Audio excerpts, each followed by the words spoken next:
Next problem बघा. If the vectors 2i bar minus qj bar plus 3k bar and 4i bar minus 5j bar plus 6k bar are collinear, then find the value of q. ज्यावेळेला vectors collinear असतात त्यावेळेला अजून एक तुम्ही त्याच्यातला result वापरू शकताय. हे जे आय बार जे बार के बारचे कोइफिशियंट असतात ते प्रोपोर्शनल असतात. आता इथं आपण त्याचं वाक्य लिहूया. Given two vectors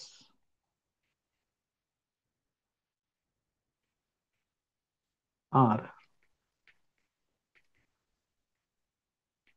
collinear, therefore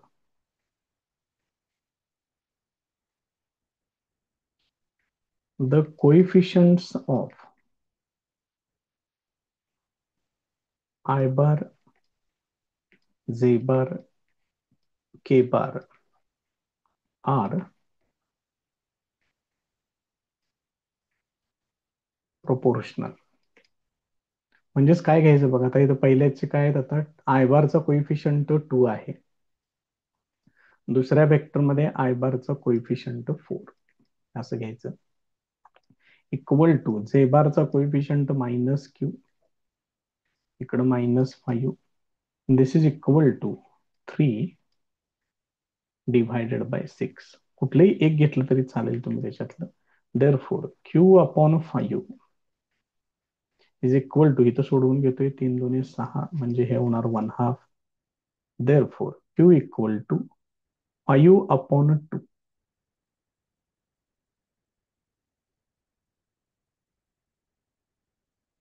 ही त्या q ची व्हॅल्यू तुम्हाला मिळेल.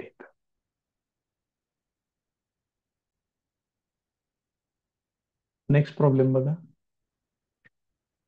R the 4 points A, B, C and D coplanar. हे कोप्लेनर आहेत का? Justify your answer. म्हणजे तुम्ही जे आन्सर सांगणार आहे त्याला योग्य असं कारण सुद्धा तुम्ही त्या ठिकाणी द्यायचं आहे. हे जे 4 पॉइंट्स आहेत या चारही पॉइंटचे मी 4 पोझिशन वेक्टर कन्सिडर करतोय. ऍझ्युम दॅट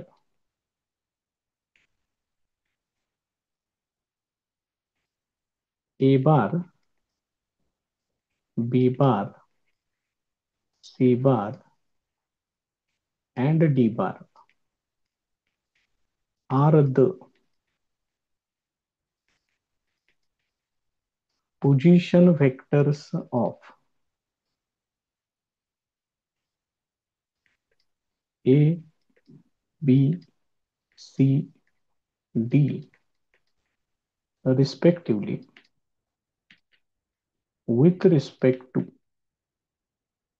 origin O. याच्यामध्ये ए बार पॉइंट वरून आता ते वेक्टर्स लिहायचे आहेत. हे काय 1 - 1 1 आहे. म्हणजेच येणार आय बार मायनस जे बार प्लस के बार. त्याच्यानंतर b bar equal to -i bar plus j bar plus k bar. C bar equal to i bar plus j bar plus k bar आणि d bar equal to 2i bar -3j bar plus 4k bar हे असेल. आता याच्यावरून काय करायचं, कुठलाही एक point fix घ्यायचा आणि त्याच्यापासून स्टार्ट होणारे 3 वेक्टर्स तयार करायचे. मी इथं पॉइंट ए फिक्स ठेवतोय. पहिला वेक्टर घेतोय ए बी बार, ते येणार बी बार मायनस ए बार.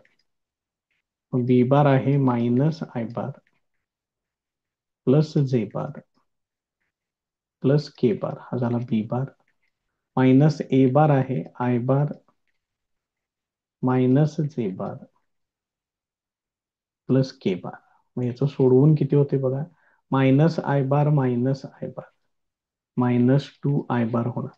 जे बार प्लस जे बार होणार प्लस 2 जे बार होणार आणि के बार मायनस के बार ते कॅन्सल होईल. हे झालं तुमचं ए बी बार. याच्यानंतर मला पाहिजे AC बार पाहिजे, आणि त्याच पद्धतीनं AD बार पण फाइंड आउट करायचं आहे. मग AC bar is equal to C bar minus A bar. मग C बार आहे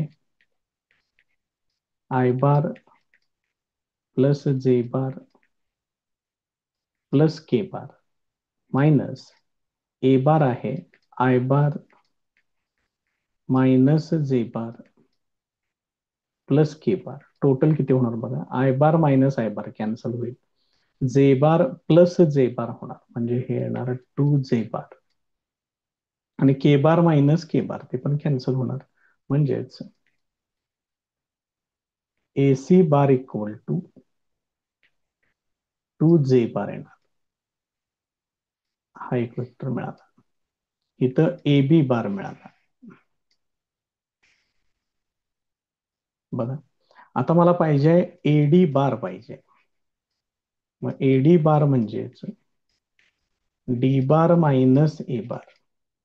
मग D बार काय आहे, 2I bar minus 3J bar plus 4K bar minus A bar आहे I bar minus J bar plus K बार. याचं simplification काय होईल बघा, 2I बार मायनस I बार म्हणजे फक्त I बार येणार, minus 3J bar plus J बार हे येणार मायनस 2J बार, आणि 4K बार मायनस K बार ते येणार प्लस 3K बार. हे आहे AD बार.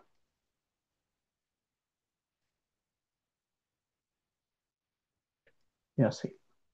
आता हे 3 वेक्टर्स घेऊन आपल्याला एक वेक्टर इतर 2 वेक्टरचं लिनियर कॉम्बिनेशन प्रूव्ह करावं लागेल. मग त्याचं वाक्य मी लिहितोय, if A B C D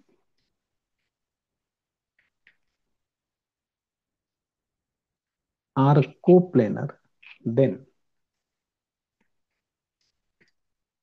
AB bar is equal to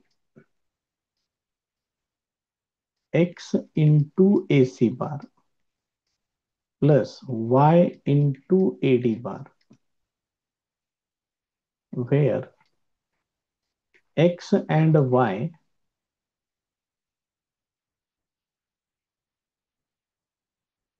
R scalars. हे असं येणार. आता याच्यामध्ये हे AB बार आणि AC बार याच्यामध्ये वापरून घेऊया. देअरफोर AB बार आहे minus 2I bar plus 2J bar is equal to X into bracket AC bar आहे 2J bar plus Y into bracket AD bar आहे I bar minus 2J bar plus 3K bar हे असेल. आता याला आपल्याला पुढे सोडवावं लागेल, सिम्प्लिफाय करून घ्यावं लागेल ते थोडस. बघा त्याचं सिम्प्लिफिकेशन काय होते. देअरफोर मायनस 2I बार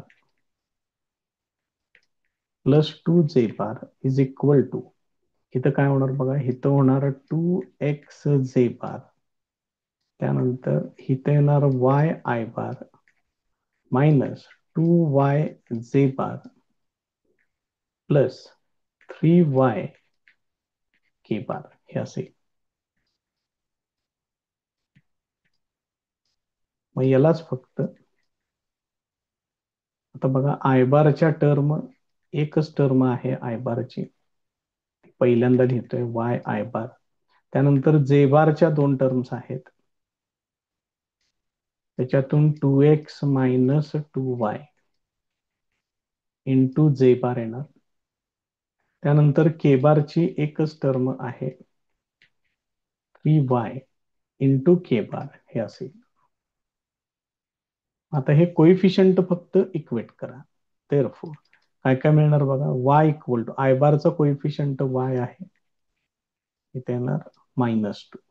त्यानंतर जे बारचा कोइफिशियंट आहे 2x - 2y, इकडं आहे 2. आणि इथं काय येते बघा, के बारचा कोइफिशियंट 3y = 0 येते. म्हणजेच y = 0. मग जर ह्या दोन व्हॅल्यूज बघितल्या तर हे वेगवेगळे येते.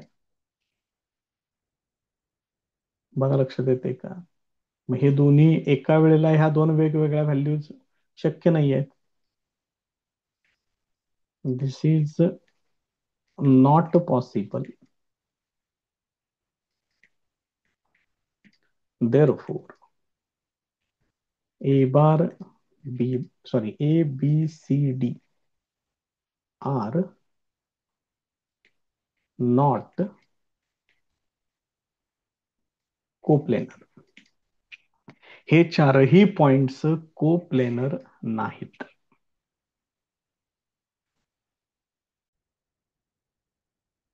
Next problem, express the vector. हा एक वेक्टर दिलेला आहे as a linear combination of the vectors. हे 3 वेक्टर्स पुढे दिलेले आहेत आणि या तिघांचं लिनियर कॉम्बिनेशन म्हणून हे वेक्टर रिप्रेझेंट करा, असं तिने सांगितलेलं आहे. तर आता हे जे 4 वेक्टर्स आहेत त्यांना नावं देतोय. हा जो पहिला वेक्टर आहे ज्याला लिनियर कॉम्बिनेशन म्हणून रिप्रेझेंट करायचं आहे त्याला थोडं वेगळं नोटेशन वापरतोय. आणि हे पुढचे 3 वेक्टर म्हणजे ए बार, बी बार, सी बार असं कन्सिडर करतोय. Assume that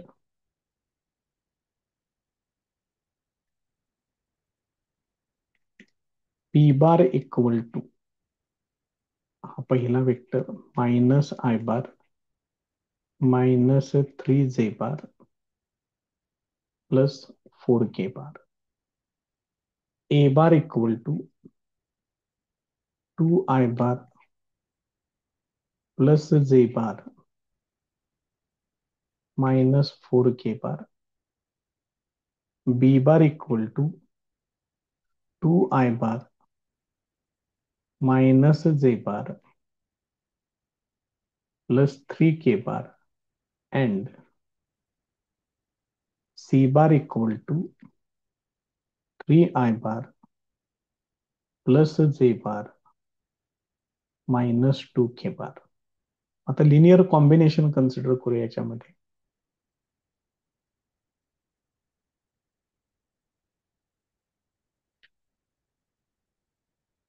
consider the linear combination. P bar equal to x a bar y b bar z c बार. आता याच्यामध्ये हे वेक्टर्स वापरायचे आहेत. मग पी बार इकडे घेतोय, -i bar -3j bar +4k bar is equal to x into first vector a bar 2i bar +j बार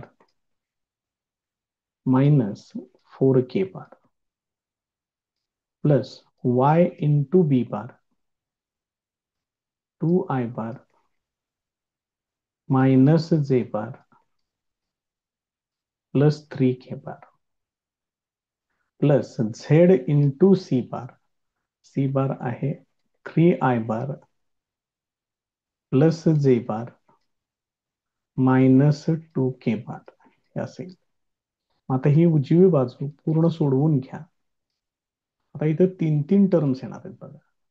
हे बघा, आय बार हिता आहे, हिता आहे, हिता आहे. मग इथं काय येईल बघा, 2x, इथे येणार 2y, इथे येणार +3z, हे येणार आय बार. आय बार त्याच्यातनं कॉमन घेतला. आता जे बार साठी बघा, x, इथे येणार -y, इथे येणार +z इंटू जे बार. त्यानंतर प्लस के बार साठी बघा आता काय होणार, -4x, इथं 3y, त्यानंतर इथे येणार -2z आणि मग पुढं के बार लिहायचं. -2z इंटू के बार. आता यांचे कोइफिशियंट्स कम्पेअर करून घेऊया. नाव कम्पेअरिंग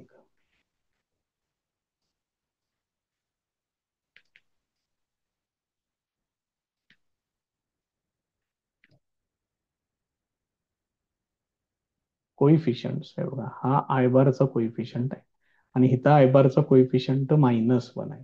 त्यामुळे पहिलं इक्वेशन असेल 2x plus 2y plus 3z is equal to -1 येणार.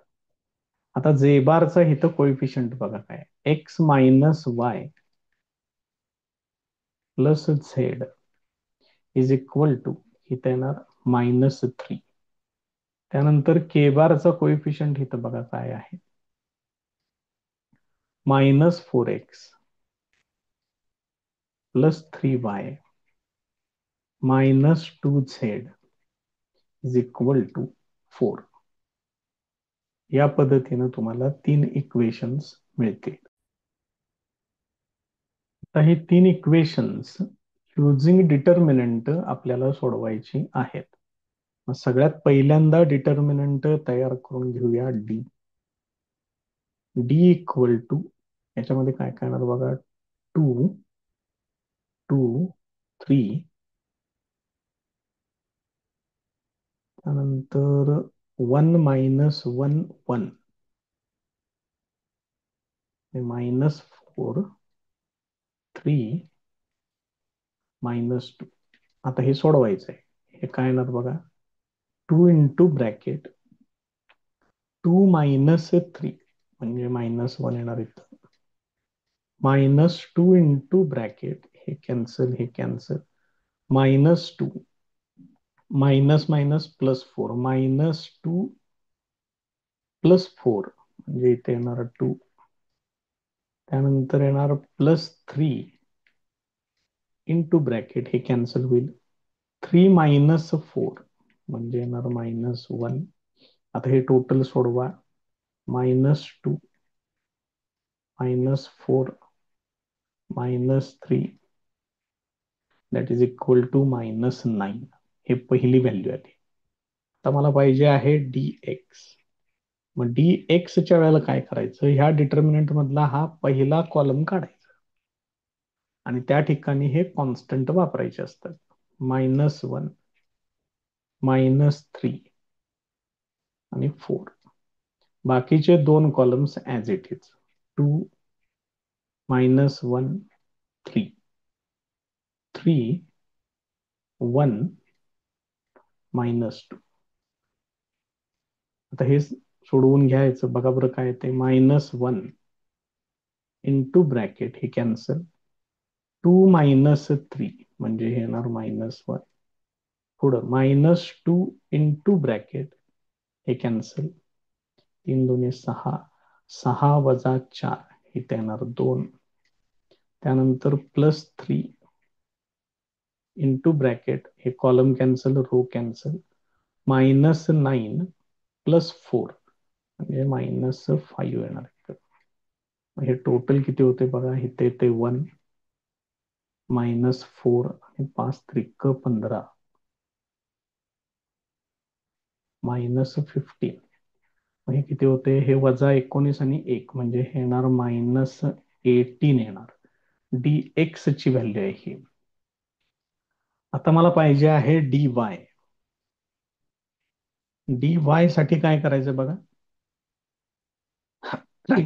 हाच डिटर्मिनंट डीचाच डिटर्मिनंट लिहायचं, फक्त y म्हणजे सेकंड कॉलम काढायचा, तिथं -1 -3 -4 लिहायचं. 2 1 -4 इथे येणार -1 -3 4 आणि 3 1 -2 हे असेल. आता हे सोडवा, हे बघा काय होते, 2 कॅन्सल 6 -4 इथे येणार 2 मायनस मायनस +1 होणार इथं, आता हे कॅन्सल, हे कॅन्सल. -2 + 4 हे येणार 2 +3 इंटू ब्रॅकेट, हे कॅन्सल, हे कॅन्सल. 4 - 12 येणार, हे 4 मायनस मायनस हे प्लस होणार. 4 - 12 -8. याचं सिम्प्लिफिकेशन 4 + 2 4 + 2 -24. म्हणजे हे पण बघा किती होते, 4 आणि 2 6 -24. म्हणजे ह्याचं पण येते -18. आता पुढचा जो आहे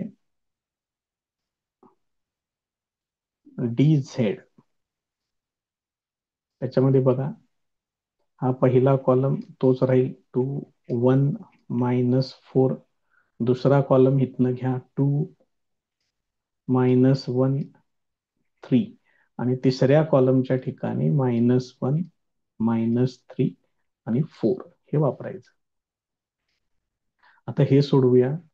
2 इंटू ब्रॅकेट -4 मायनस मायनस +9 होणार. परत एकदा बघा, हे कॅन्सल, हे कॅन्सल. -4 -9 येणार आहे, मध्ये परत मायनस आहे. -4 + 9 म्हणजे हे होणार +5 -2 इंटू ब्रॅकेट, हे कॅन्सल, हे कॅन्सल. 4 वजा, हे वजा वजा अधिक, 4 - 12 होणार ते, म्हणजे येणार -8. त्यानंतर येणार -1 इंटू ब्रॅकेट, हे कॅन्सल, हे कॅन्सल. 3 - 4 ते येणार -1. म्हणजे हे किती होते बघा, हे होणार 10. इथे येणार +16. इथे येणार +1. म्हणजे हे येणार 27. हे सगळ्या व्हॅल्यूज तुम्हाला dx, dy आणि dz ह्या सगळ्या व्हॅल्यूज तुम्हाला मिळालेल्या आहेत. नाव x equal to, Cramer's rule वापरायचा आहे त्याच्यामध्ये. x equal to dx/d, y equal to dy/d आणि z इक्वल टू dz/d. जरा बघा बरं, dx आणि dy तर -18 -18 आहे. इथं dx आहे, हे dy आहे. आणि d ची व्हॅल्यू ती आहे -9. बघूया, वापरूया त्याच्यामध्ये. dz आहे 27, ते काही इथं कळते, इथं आपल्याला काय अडचण नाही. x इक्वल टू इथं येणार -18 divided by -9. y equal to dy पण -18च आहे,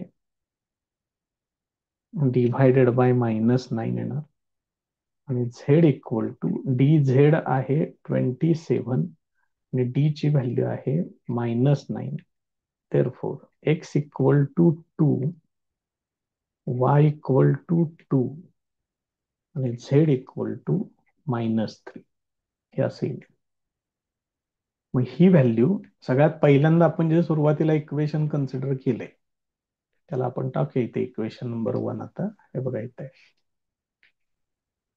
therefore from 1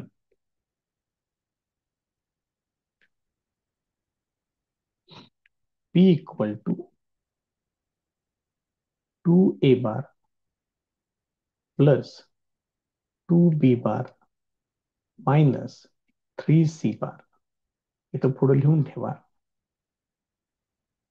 फ्रॉम इक्वेशन 1 असेल. आणि हे त्याचं लिनियर कॉम्बिनेशन तयार होईल.